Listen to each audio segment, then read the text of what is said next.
Ang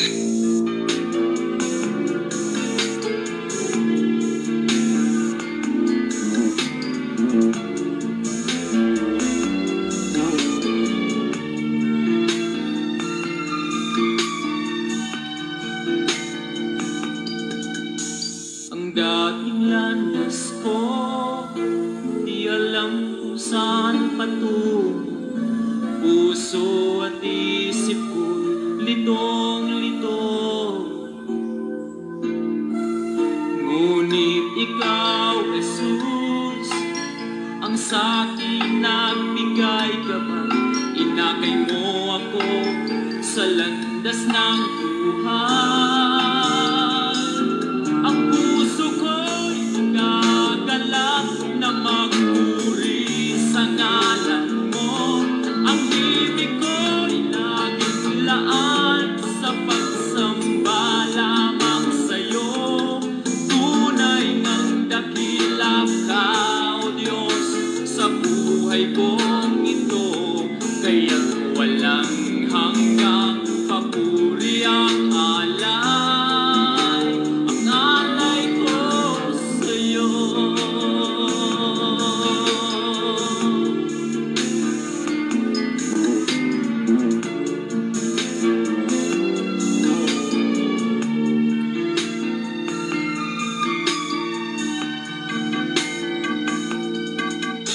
Ang buhay ko ngayon, payapa at mayroong kulay. Pinatawad at binago mong kulay. Tanging ikaw, Jesus, ang aking pag-asang taglay. Sa pagsubok man, ikaw ang karaman. Ang puso ko'y nagagalak na magpuri sa ngalan mo. Ang ibig ko'y nakikilaan sa pagsamba lamang sa'yo. Tunay ng dakila ka, O Diyos, sa buhay kong ito. Kaya't walang hanggang papuri ang alay. Ang puso ko'y nagagalak na magpuri sa ngalan mo. Ang ibig ko'y naging laan sa pagsamba lamang sa'yo. Tunay ng dakila ka, O Diyos, sa buhay kong ito. Kaya't walang hanggang papuri ang alay. Ang puso ko'y nagagalak. Purihin ang pangalan ng ating Panginoong Hesukristo. Mga kaibigan at mga kapatid, isang mapagpalang umaga sa inyong lahat sa pangalan po ng ating Panginoon. Sa awiting ito na inyo pong napapakinggan ay muli pong sumasa inyo ang programang Si Jesus ang Buhay na Pag-asa. Kayo po ay nakatune in sa himpilan ng New Gen FM 100.7. Tayo po ay napapakinggan dito po sa Bayan ng Bulan at sa buong probinsya ng Sorsogon. Sa muli, ito po ang inyong lingkod, Pastor Randy Rosare ng United Pentecostal Church, Bulan, na muling bumabati po sa inyo at nag-aanyaya na sa loob ng isang oras, mga kaibigan at mga kapatid, tayo po ay magsama-samang muli sa isang banal at makabuluhang pag-aaral ng mga salita ng Diyos. At sa lahat ng ating mga taga-subaybay sa frequency ng radyo, saan man po kayong liblib na lugar na naroroon, anuman ang inyong kalagayan sa buhay, na nararating po kayo ng salita ng Diyos, nawa ang pagpapala ng Panginoon ang patuloy po na dumaloy sa inyo pong mga buhay.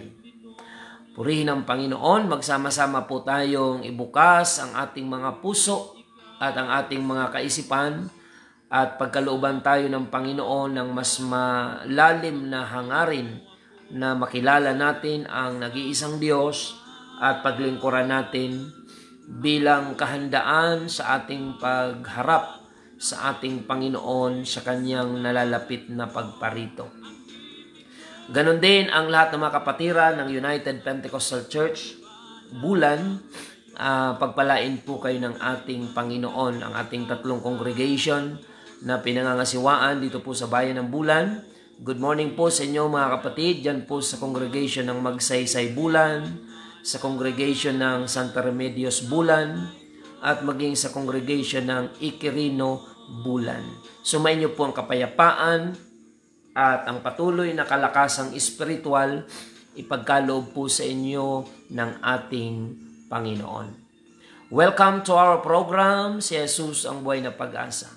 Ang programang ito ay naglalayon na akayin ng ating mga kababayan sa pagkilala sa isang tunay na Diyos at pagsunod sa kanyang kalooban upang tayo po ay magtamo ng kaligtasan at buhay na walang hanggan. Hindi po relihiyon ang aming ini-introduce sa inyo sapagkat alam po namin na lahat ng ating mga kababayan ay meron ng mga kanya-kanyang relihiyon na tinataguyod sa kanilang buhay. Ngunit ang kailangan po natin para sa ating kaligtasan ay hindi po ang relihiyon kundi ang tamang relasyon sa Panginoon ayon sa sinasabi ng banal na kasulatan. So magsama-sama po tayo mga kapatid na pag-aralan ang salita ng Diyos at tayo po ay mag-enjoy sa mga bagay na espiritual. Purihin ang Panginoon mga kapatid. Patuloy po tayo sa programang Si Jesus ang Buhay na Pag-asa. Pagbati po sa ating mga kapatiran dyan po sa Barangay Managanaga. Yan, ang Diaz family, sina Sister Dayan Abanyo, maging ang Quintanar family, dyan po sa Managanaga. Good morning din sa Kasim family. Mamaya may Bible study po. Bukas. Ayan. Bukas may Bible study dyan alas 9 sa Kasim family. Alas 9 ng umaga. At maging dyan sa Hirayas Restaurant, meron tayong Bible study mamaya alas 9:30 ng umaga. So yan po ang ating mga schedule mga kapatid. At sa mga nais pong magpaabot ng inyong mga messages mga kapatid, maaaring yan ay prayer request, mga katanungan, mga testimonies kung paano naging pagpapala sa inyo ang programang ito. You can text me at 0951-932-0038. 0951-932-0038. So yan po ang ating contact number mga kapatid. Salamat sa ating pong Panginoon. At batiin din po natin dyan sa San Juan Daan, ang Yucado family, maging sina Brother Juan and Sister Perlita Bunglo. Pagpalain po kayo ng Panginoon ang ating bagong Bible study dyan sa inyong tahanan at patuloy po kayong i-bless ng Panginoon physically and spiritually. Ganon din ang ating mga kapatiran dyan sa Barangay Biton, Magallanes. Good morning po sa Labini family, Bruselo family, Del Monte family, Bueson family, and the rest of our attendees mga kapatid. Every Bible study dyan po sa Barangay Biton, Magallanes. Pagpalain po kayo dyan ng Panginoon. At inaanyayahan po namin kayo mga kapatid ngayong darating na linggo. Meron po tayong malaking pagtitipon. Linggo ng umaga, alas 8 ng umaga. Ating pagsasama-samahin ang ating tatlong congregation na pinangangasiwaan dito po sa bayan ng Bulan.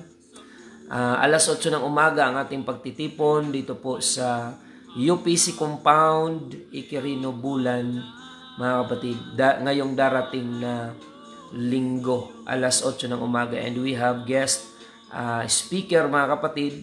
Ang ating guest preacher ay ang ating district presbyter ng United Pentecostal Church, Quezon Bicol District, Reverend Robert Rosel, ang ating pong guest speaker. At pagdating ng hapon, so umaga dito po sa Iquirino ang ating pagtitipon. Pagdating naman ng alas 2 ng hapon, dyan po tayo sa Erusin. Meron po tayong pagtitipon dyan, sectional fellowship mga kapatid. Ngayong darating na linggo, alas 2 naman po ng hapon. So bali buong araw po, meron tayong fellowship morning dito sa Quirino. In the afternoon, alas 2, dyan po sa Inact Compound, dyan po sa Erusin. Ayan. So, magsama-sama po tayo sa biyaya po ng ating Panginoon. And for more inquiries, you can text me at 0951-932-0038. Purihin ang Diyos, mga kapatid. At nais po nating i-recognize saglit yung ating pong mga viewers online bago tayo dumako sa Word of God, mga kapatid. Mr. Perpetua Carido, good morning. Thank you for watching. By the way, paki-share na lang po mga kapatid ng ating episode ngayong umaga upang marami po ang makapakinig ng salita ng ating Panginoon. Sister Yoli Albao, good morning. At Sister Josie Granado Bagao, good morning dyan sa Barangay Utabi. Sister Philly Mercado, watching right now. Good morning po, Sister Philly and family. Maging Sister Lorena. Ayan, Hermosilya. Diyan po sa lugar ng Pulangi, Albay. Good morning po. Sister Evelyn Valencia Ponsalan, good morning. Sister Cristita Bugayong. Sister April Santos. Brother Dario Tobias. At maging si Abilar, Elizabeth Abilar, good morning. From UPC Makati, ayan, good morning po. Baka sa PEC po ito. Pagpalain kayo ng Panginoon. Sister Miguela Mira from Italy, good morning. Maging si Sister Marites Dorado Padillo, good morning. Amen. Sister Ameliana Sulayaw, good morning. Sister Laura Gumban, Sister Jane Ioy, and Sister Ruth, watching right now dyan po sa Zone 7. Pagpalain po kayo ng Panginoon. Good morning po sa inyo. Maging si Ate Che Kuanan, ayan, good morning po. Pagpalain kayo ng Panginoon. Sister Maricho Albao sa Masbate. Brother Marvin Santos sa Lapinig, Magallanes. Brother Ismail sa Hulga.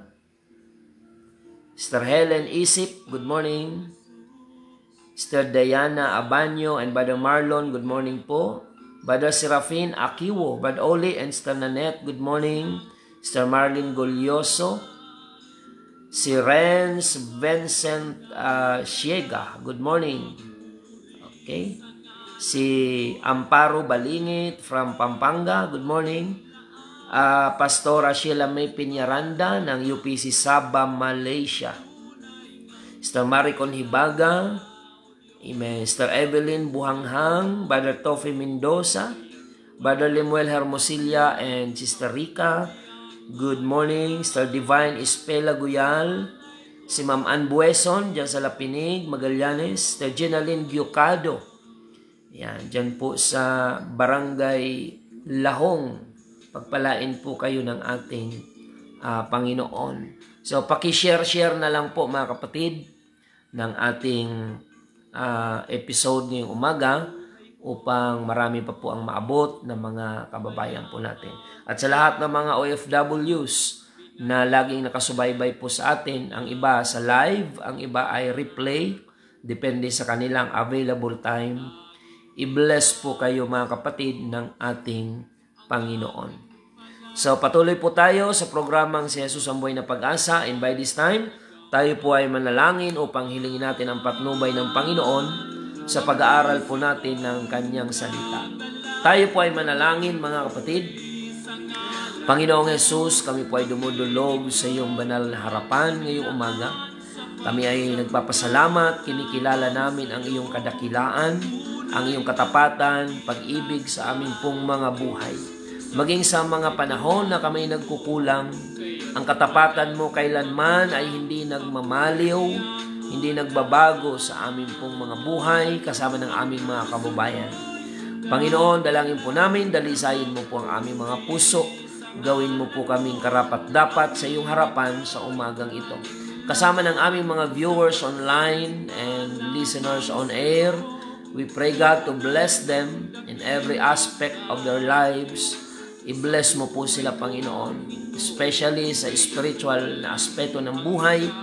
Sa pamagitan ng programang ito, ay katagpuin mo po ang pangangailangan ng aming mga taga-subaybay.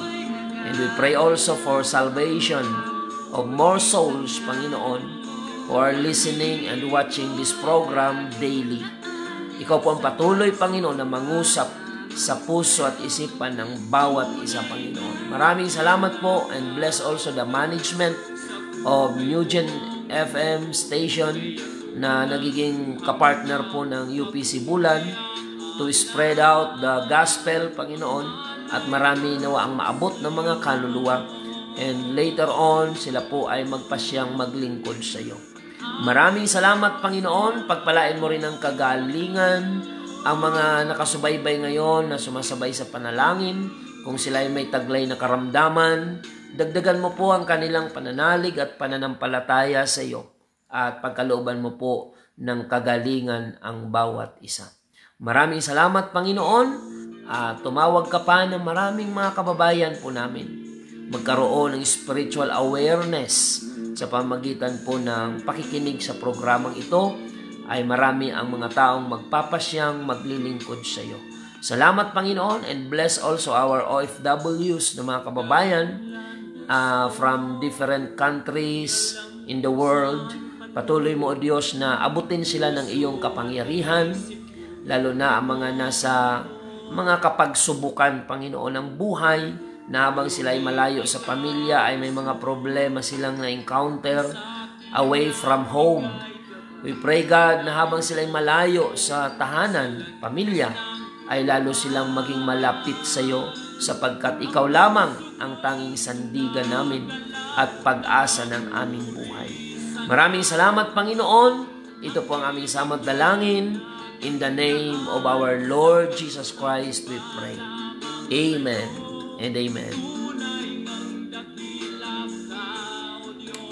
Sa buhay kong ito, kaya't walang hanggang papuri ang alam. Patuloy po tayo, mga kapatid, sa ating programa, at ngayon po ay dadako na tayo sa salita po ng ating Panginoon.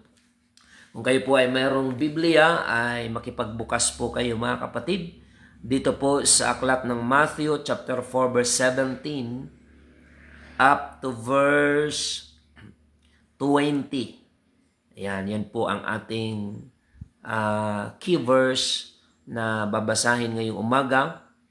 Matthew chapter 4 verse 17 to 20.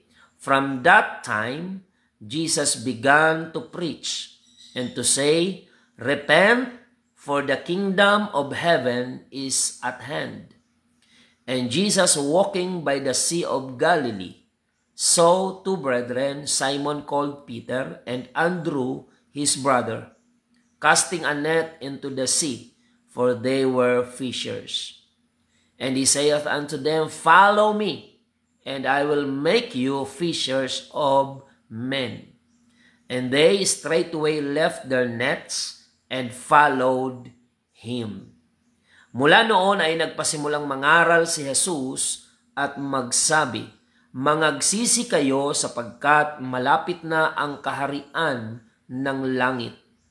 At sa paglalakad niya sa tabi ng dagat ng Galilea, ay nakita niya ang dalawang magkapatid, si Simon na tinatawag na Pedro at Andres na kanyang kapatid, na iniuhulog ang isang lambat sa dagat sapagkat sila'y mga mamamalakaya. At sinabi niya sa kanila, "Magsisunod kayo sa hulihan ko at gagawin ko kayong mga mamamalakaya ng mga tao." At pagdakay, iniwan nila ang mga lambat at nagsisunod sa kanya. Purihin ang pangalan ng ating Panginoon. So ngayon po ay pag-aaralan natin ang patungkol po sa benefits of following Jesus. Ang benepisyo ng pagsunod kay Jesus. Mga kapatid, whether we like it or not, sa buhay natin, kung ano tayo ngayon, ay meron tayong mga taong sinusundan, mga kapatid. Maaring mga taong nag-inspire sa atin before. Kaya ka ganyan ngayon, meron ako nakausap. Sabi niya, Pastor, kaya ako doktor ngayon dahil na-inspire ako sa aking kamag-anak na isang doktor. So, influence ang tawag doon, mga kapatid. So, maraming level yung tinatawag na leadership. Meron pong tinatawag na influence. Leadership is influence. May mga tao na hindi man direktang magsabi sa iyo, pero susundan mo siya dahil na-inspire ka sa buhay na nakita mo sa kanya. So hindi man niya sabihin, sumunod ka sa gagawin ko, pero ikaw mismo sumusunod ka sa yapak niya dahil nakita mo yung inspirasyon sa kanyang buhay. Now, pagdating po sa salvation, sa kaligtasan, mga kapatid, kailangan nating makaranas muna ng calling ng Panginoon, mga kapatid. Wala pong maliligtas na hindi muna tinawag ng Panginoon.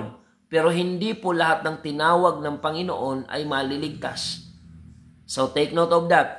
Walang maliligtas na hindi tinawag muna ng Panginoon. Pero hindi rin lahat ng tinawag ay maliligtas.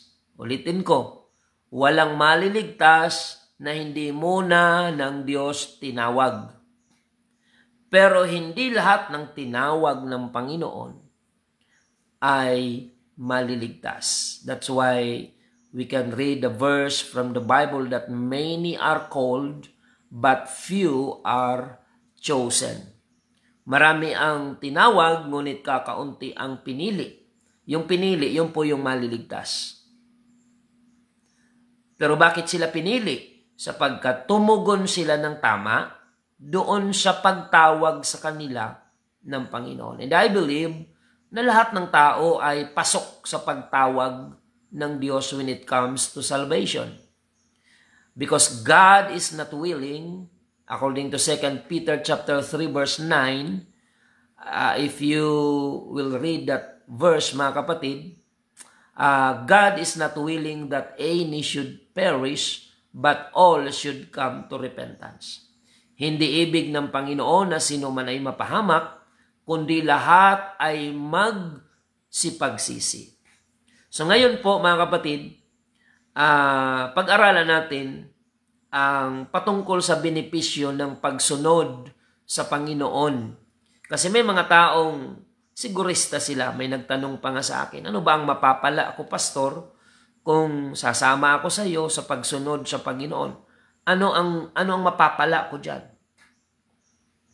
Kung yun ang iyong katanungan, kung ano ang iyong mapapala kapag sumunod ka sa Panginoon, ang mapapala mo ay ang mga bagay na hindi kayang ibigay ng mundo kahit ikaw na ang pinakamayamang tao sa mundong ito.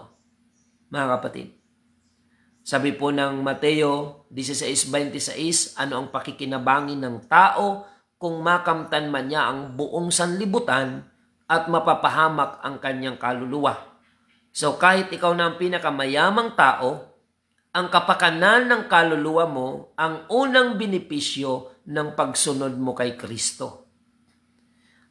Hindi po ito tungkol sa material lamang na bagay. Bagamat maraming verses sa Bible that God is promising material blessings and provision to His children. However, hindi po ang pagpapalang material ang dapat na maging habol lamang natin sa paglilingkod sa Panginoon. Dahil ang mga material na bagay ay pansamantala din lang yan. Kagaya ng buhay ng tao, ang mga bagay ng mundong ito ay temporary lahat.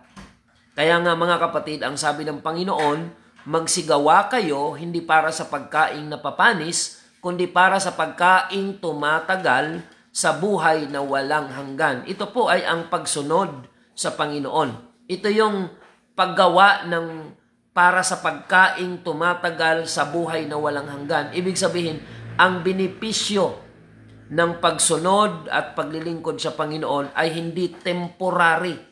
Kahit na ang buhay natin ay matapos dito sa mundo, ang paglilingkod mo sa Diyos at pagsunod sa Kanyang kalooban ay hindi matatapos.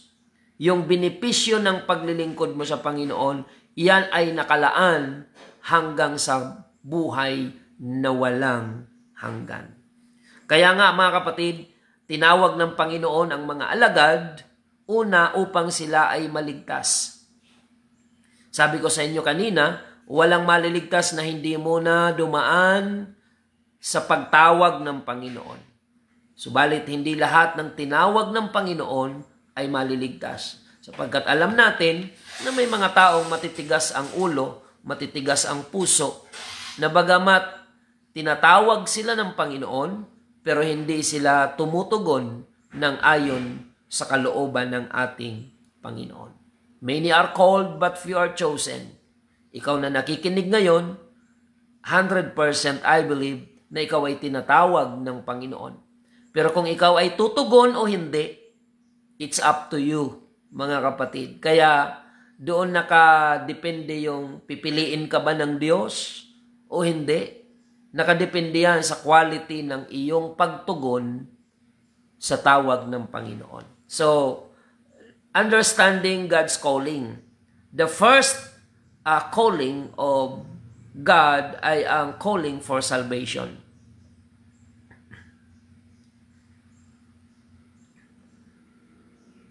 Sabi ni Apostol Pablo dito po sa Ephesians chapter 4 verse 1, I therefore the prisoner of the Lord beseech you that ye walk worthy of the vocation wherewith ye are called. Namamanhik nga sa inyo akong bilanggo sa Panginoon na kayo'y magsilakad ng nararapat sa pagkatawag na sa inyo'y itinawag. Ayan. Tinatawag ng Panginoon ang lahat ng tao. Dahil lahat ng tao nawalay po sa Panginoon dahil sa kasalanan. So, kung ang taong ay lahat nawalay sa Panginoon, lahat ng tao ay tinatawag ng Panginoon upang makapanumbalik, mga kapatid, sa Panginoon. Ang unang calling ng Panginoon ay ang calling for our salvation, mga kapatid.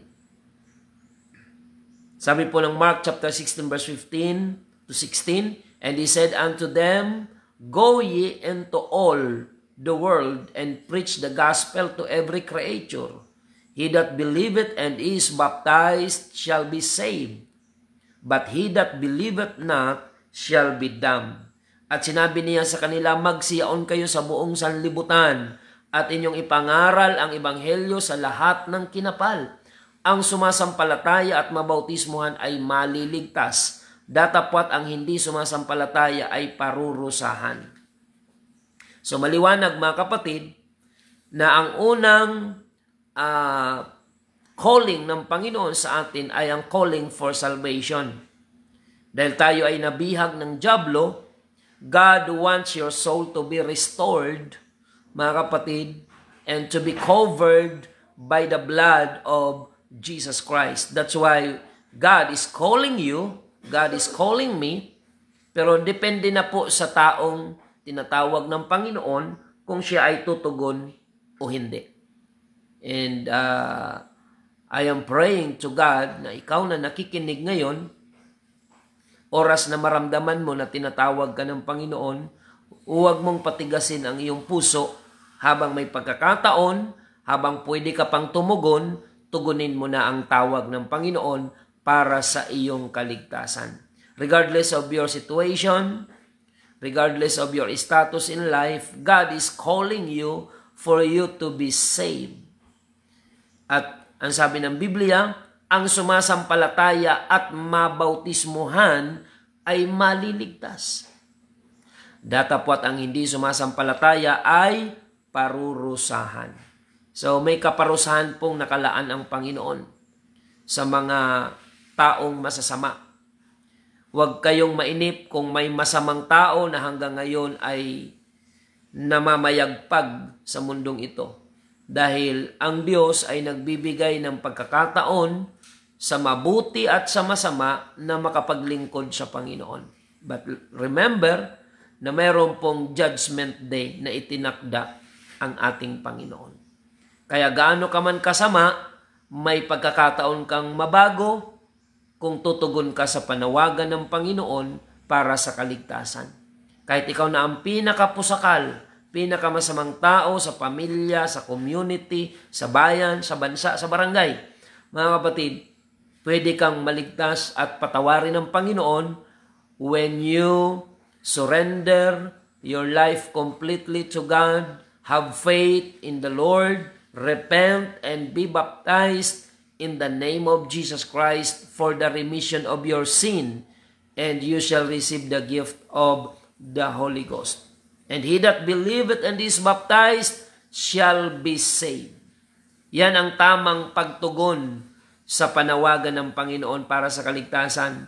Ang sumampalataya, magsisi, at mabautismuhan sa pangalan ng Panginoong Jesucristo. Ibig sabihin sila yung mga taong totally nag-surrender ng buhay sa ating pong Panginoon. Purihin ang Diyos, mga kapatid.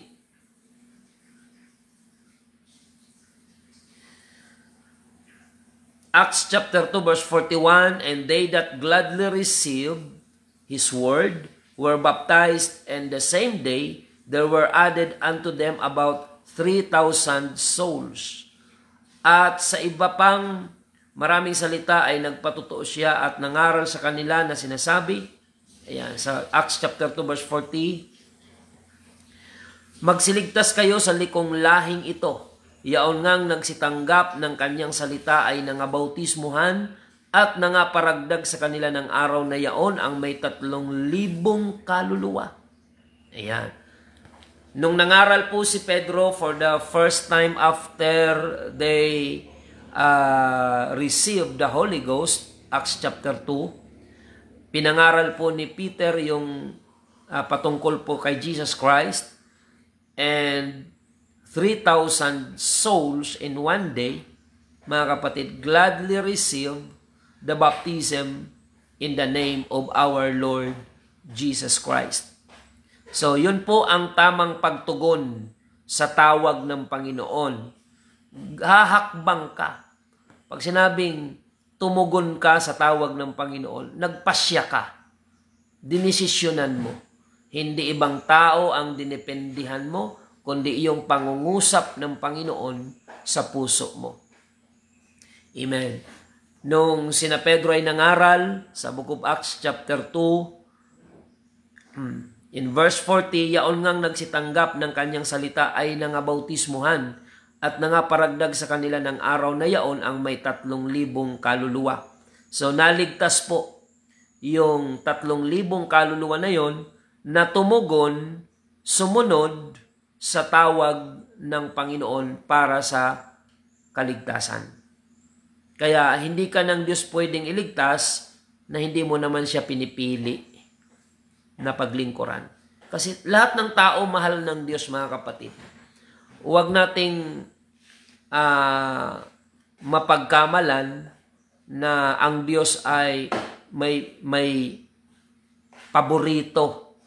Sino ka man, pipiliin ka ng Diyos kapag pinaglingkuran mo siya. Pag tinugon mo ang kanyang panawagan, ikaw man ay may pinag-aralan o wala, mahirap ka man o mayaman, tanyag ka man o isang simpleng mamamayan, when you decide to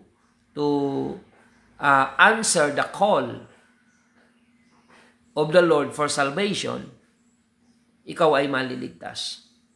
Tugunin mo lang ang tawag ng Panginoon, mga kapatid. Kaya kung ang tanong ng ilan, ano ba ang benepisyo kapag sumunod ako sa Panginoon? Kaligtasan ng kaluluwa. Secondary na lang yung mga material at temporaring bagay dito sa lupa. Kaya nga, yun ang ipinapauna ng Panginoon. If you read the book of Matthew 6:33, Jesus said, "But seek ye first the kingdom of God and His righteousness, and all of these things shall be added unto you." Bakit pinaprioritize ng Panginoon sa atin yung kaharian ng Diyos? Sapagkat yung kaharian ng Diyos ay walang hanggan. At ang kaluluwa mo, kapatid, sa ayaw mo at sa gusto, sa maniwala ka sa hindi, your soul is eternal. Kaya ang gusto ng Panginoon, hanapin mo muna yung mga eternal na bagay. And the kingdom of God is eternal. Seek ye first the kingdom of God and His righteousness, and all of these things shall be added unto you. Baliktad kasi yung practice na marami nating mga kababayan. Ang inuuna lagi ay ang material na bagay na temporary lang naman yon. Ang inuuna lagi, negosyo, trabaho, career, which is lahat ng yon ay temporary. Iiwan mo nga yan pag nagkasakit ka na. Kahit gaano mo kabisi sa negosyo, pag nagkasakit ka na sa ayaw mo at sa gusto, iiwan mo yan at ibibigay mo sa iba. And that is reality. Yung trabaho mo na nagpapakasubsob ka dyan, wala kang panahon sa Panginoon. Pag ikaw ay nagkasakit na hospital, iiwan mo yan. Kapag ikaw ay mamatay, papalitan ka dyan. Kahit ikaw ang may-ari ng negosyo, pag namatay ka, ang negosyo mo ay magpapatuloy pero hindi na sa'yo. Maaring sa asawa mo na, sa anak mo na, o sa mga kamag-anak mo. So wala kang madadala sa kabilang buhay. Kaya be wise, kapatid. Bigyan mo ng panahon ang mga eternal na bagay. Itong salita ng Diyos, itong ipinaglilingkod po namin sa inyo na pangangaral ng salita ng Diyos, eternity ang benepisyo nito. Kapag ito ay inyong tinanggap, pinaglingkuran ang Panginoon, mga kapatid, eternal ang benepisyo nito kung tutugon ka sa tawag ng Panginoon para sa kaligtasan. Hindi naman po istorbo sa negosyo yung maglingkod ka sa Diyos. Ang dami ring mga negosyante na natuto silang balansehin ang pag-manage ng buhay. Nagninegosyo sila, nagtatrabaho ang ilan, may career ang ilan, and at the same time, they are serving the Lord faithfully. Yan ang tamang pag-manage ng buhay. Hindi yung buong buhay mo, sinubsob mo ang sarili mo sa work, sa office o sa business, wala kang panahon sa Panginoon, pag namatay ka, iiwan mo lahat ng pinaglaanan mo ng panahon buong buhay mo. Kumusta ang iyong kaluluwa? Kasi pagdating sa kabilang buhay, hindi na pag-uusapan doon yung negosyo mo, yung mga presyo ng bilihin, yung mga investment mo, hindi na yan magmamatter sa kabilang buhay. Dito lang yan sa lupa. Kaya, i-manage natin ang ating buhay properly. Yes, we need to work for our daily need, but we need to prioritize the kingdom of God. Tumugon tayo sa panawagan ng Panginoon para po sa kaligtasan ng ating kaluluwa. Heaven and earth shall pass away, but the word of God shall remain forever. Ang lahat ng bagay na pinagkakaabalahan natin dito sa lupa, ripasuhin natin. Ito bang ginagawa ko buong araw? Ay may pakinabang ito sa kaluluwa ko? O puro lang ito pang material, puro lang ito pang physical? Which is ang physical natin, tatanda, magkakasakit, and in the process, mamamatay. But how about your soul, which is eternal? Sabi ng Panginoon, mag-impok tayo ng mga kayamanang sa langit, na doon ay walang magnanakaw. Ang tanong, dito ba sa lupa may magnanakaw? Abay, ang dami, mga kapatid. May magnanakaw na maliit ang ninanakaw. Abay, may magnanakaw din na ang laki-laki ng mga ninanakaw at respetado pa sila kahit sila ay nakakapagnakaw. Dito sa mundo, ganyan ang kalakaran, mga kapatid. Kaya sabi ng Panginoon, mag-impok tayo ng kayamanan doon sa langit. Ano po ang tinutukoy ng Panginoon? Na hindi mananakaw na kayamanan, walang kalawang na pwedeng sumira, o anumang mga insekto na pwedeng makasira. Ang tinutukoy doon ng Panginoon ay ang maglingkod ka sa Kanya. Paglingkuran mo ang Diyos. Prioritize the King if you want to enter to His kingdom. Mga kapatid. Because in every kingdom, there's a king. In the kingdom of God, Jesus is the King. Kung gusto mo sa kaharian ng Diyos, gugulin ang iyong eternity after ng kamatayan mo physical, kasi yun naman ay realidad, mga kapatid. Huwag kayong matakot pag-usapan ang kamatayan. Dahil ang gusto ng demonyo, huwag pag-usapan yan para mamatay ka na hindi handa, maimpyerno ang kaluluwa mo. Mga kapatid, at hindi rin yan nagkakatotoo dahil daw pinag-uusapan. Sabi sa Bicol, paligsok. Hindi po yun totoo. Pag-usapan mo o hindi ang kamatayan, mamamatay ka sa takdang panahon. Ang problema, pag ayaw mo pag-usapan ang kamatayan, in denial ka lagi when it comes to issue of death, hindi mo tuloy na paghandaan, hindi ka nagsisi sa kasalanan, hindi ka nakapagpatawad sa mga kaaway mo, hindi mo naayos ang buhay mo, namatay kang biglaan without any preparation. So, sino ang nanalo? Ang dyablo. At ikaw ay talo. Kaya maganda na yan na paminsan-minsan iisipin mo na may kamatayan ka. No matter how strong and healthy you are, mga kapatid, sometimes isipin mo na may kamatayan ka para mabalansi mo na ang pahahalagahan mo dito sa mundo ay hindi lang puro material, kundi magpahalaga ka sa mga bagay na patungkol sa Diyos na ang benepisyo nito ay eternal. Purihin ang pangalan ng ating Panginoon. So mga kapatid, ang benepisyo ng paglilingkod sa Panginoon, pag tumugon ka sa tawag ng Panginoon, number 1 ay salvation of your soul. Kaligtasan ng iyong kaluluwa. Alam nyo ba, ang kaluluwa natin ang dahilan kung bakit ang nag-iisang Diyos ay kailangang bumaba sa lupa at magkatawang tao. God was manifest in the flesh. And according to Philippians chapter 2, verse 6, mga kapatid, bagamat siya ay Diyos, ay hinubad niya ang kanyang pagka-Diyos, nakitulad sa tao at naganyong alipin at nagmasunurin hanggang sa kamatayan sa krus ng Kalbaryo. For what? For the benefit of your soul. Mga kapatid, kaluluwa mo at kaluluwa ko ang dahilan kung bakit ang nag-iisang Diyos ay nagkatawang tao at humantong sa kamatayan ang kanyang katawang lupa para sa katubusan ng ating mga kasalanan. Ganon pinahalagahan ng Diyos ang ating kaluluwa. So let me ask you now, gaano mo pinapahalagahan ang iyong kaluluwa? Gaano mo pinapahalagahan yung welfare, yung kapakanan, yung kaligtasan ng iyong kaluluwa? Kung si Kristo mismo, grabe ang pagpapahalaga niya sa ating kaluluwa to the point that He died in order for us to live. Mga kapatid, He became poor in order for us to be rich. Ang mga bagay na yan ay spiritual, mga kapatid, na magbebenepisyo ang ating kaluluwa. So kung ang Panginoon mismo labis ang pagpapahalaga sa kaluluwa natin at kapakanan ng ating kaluluwa, kumusta ka kapatid? Paano mo pinapahalagahan ang kapakanan ng iyong kaluluwa? Tandaan natin, ang tao namamatay sa ayaw natin at sa gusto. Kay mapera ka o dukha, mamamatay ka. Kaya may pinag-aralan ka o wala, mamamatay ka. Ang kamatayan ay walang pinipiling estado ng buhay. Kahit ayaw mo, pag gusto na ng Diyos, wala kang magagawa.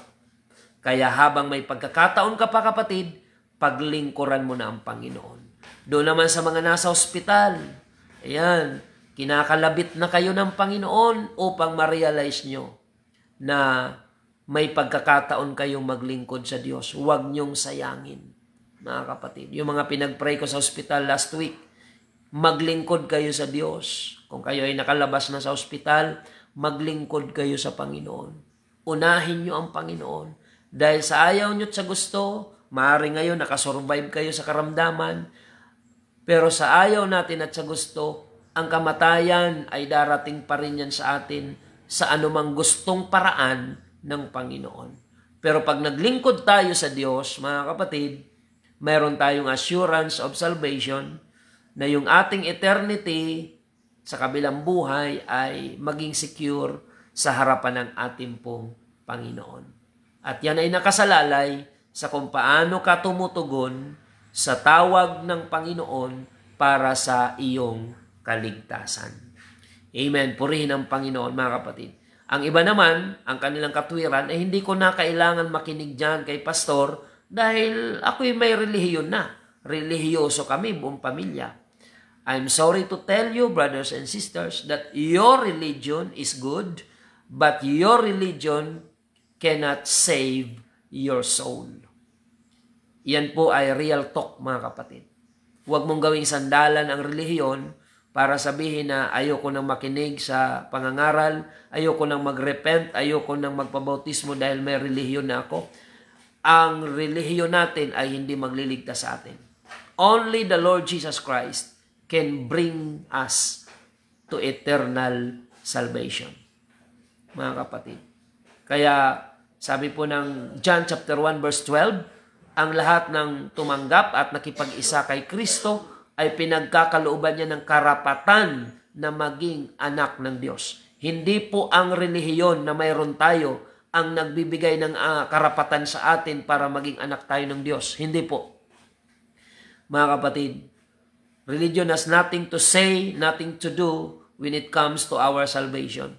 Mga kapatid, only the Lord Jesus Christ can give us salvation.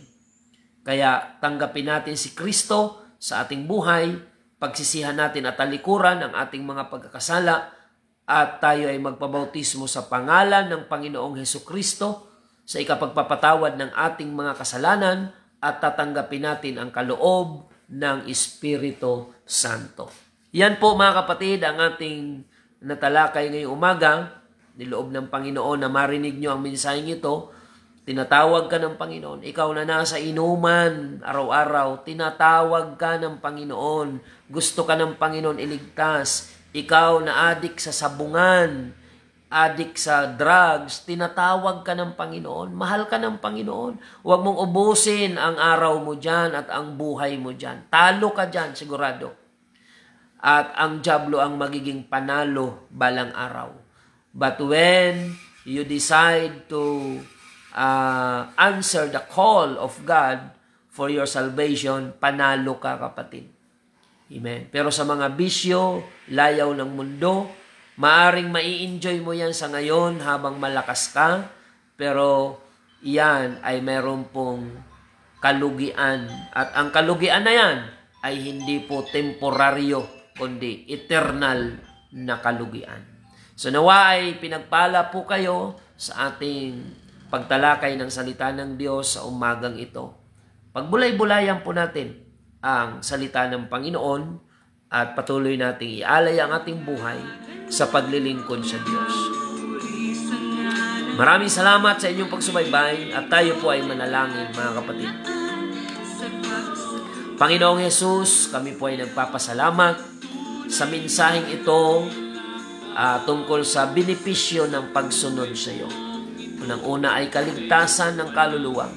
Pangalawa na lang yung mga prayer request at mga desire ng aming mga puso.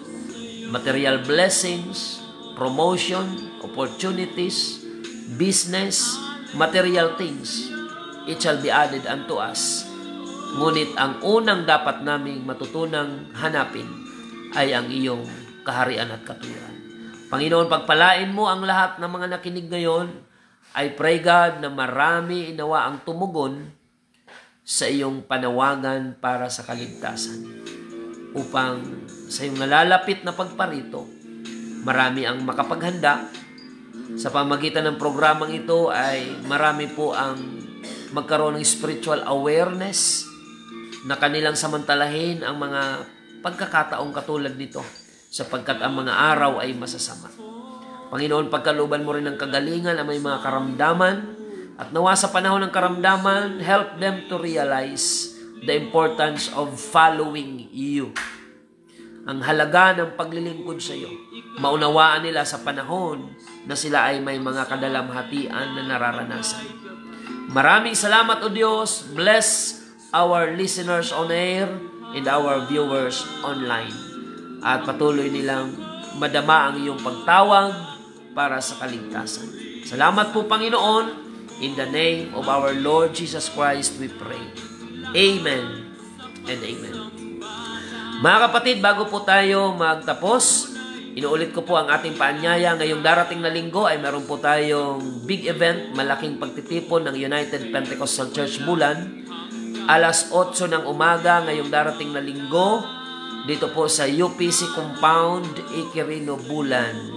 Yan po ay sa darating na linggo, sama-sama po ang ating tatlong congregation na pinangangasiwaan, Magsaysay Congregation, Santa Remedios Congregation, and Iquirino Congregation. At mag-invite po tayo mga kapatid ng maraming mga panauhin, mga bisita, dalhin natin sa gawain ng Panginoon upang sa ganung paraan ay maibahagi natin sa maraming tao ang pagliligtas ng ating Panginoong Hesukristo. Maraming salamat po mga kapatid, and for more inquiries, you can text me at 0951-932-0038. 0951-932-0038. Pagpalain po kayo ng Panginoon at sa ating pagtatapos, ito po ang inyong lingkod, Pastor Randy Rosare ng United Pentecostal Church Bulan na nagpapasalamat po sa inyong pagsubaybay at lagi nating tandaan, tanging si Jesus lamang po ang ating buhay na pag-asa. Tunay ng dakila ka, O Diyos, sa buhay kong ito, kaya't walang hanggang papuri ang alay. Ang puso ko'y gagalak na magpuri sa ngalan mo. Ang ibig ko'y nagiglaan sa pagsamba lamang sa'yo. Tunay ng dakila ka, O Diyos, sa buhay kong ito, kaya't walang hanggang papuri.